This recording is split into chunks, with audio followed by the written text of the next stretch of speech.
ಇದೆಲ್ಲ ಬಿಡಬೇಕು.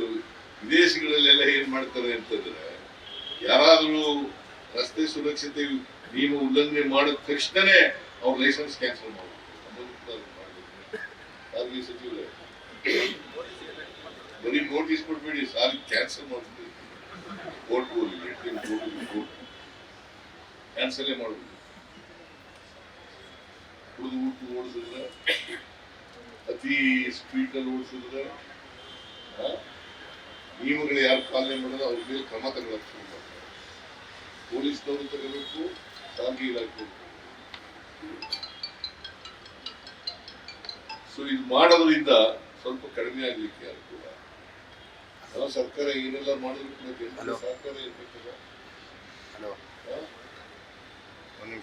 ಜನರು ಕಾನೂನನ್ನ ಪಾಲನೆ ಮಾಡ್ತಕ್ಕಂಥ ಕಲಿಬೇಕಲ್ಲ. ಬಹಳ ಇದಾವೆ. ಈಗ ಮರ್ಡರ್ ಕೇಸ್ ಮಾಡಿದ್ರೆ ಜೀವಾವಧಿ ಶಿಕ್ಷೆ ಅಂತ ಇರ್ತದೆ, ಮರಣದಂಡನೆ ಅಂತ ಇರ್ತದೆ. ಗೊತ್ತಿದ್ದು ಮರಣ ಮಾಡ್ತಾರೆ. ಪರವಾಗಿಲ್ಲ, ಅದ್ರಲ್ಲಿ ಜೈಲಿಗೆ ಹೋದ್ರೂ ಪರವಾಗಿಲ್ಲ, ನೀನ್ ಮುಗಿಸ್ಬಿಡ್ತೀನಿ ಅಂತ. ಜೈಲಿಗೆ ಹೋದ್ರೂ ಪರವಾಗಿಲ್ಲ, ನೀನ್ ಮುಗಿಸ್ಬಿಡ್ತೀನಿ ನಾನು ಅಂತ ಹೇಳೋದು. ಈ ತರದ ಭಾವನೆಗಳಿದಾವಲ್ಲ, ಎಲ್ಲ ಬಿಡಬೇಕಾಗ್ತದೆ.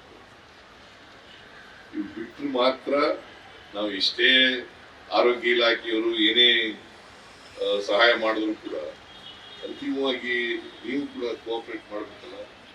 ನೀವು ಇದನ್ನೆಲ್ಲ ನಿಯಮಗಳನ್ನು ಪಾಲನೆ ಮಾಡಬೇಕಲ್ಲ. ಗ್ಯಾರಂಟಿ ನ್ಯೂಸ್, ಸುದ್ದಿ ಖಚಿತ, ನ್ಯಾಯ ನಿಶ್ಚಿತ.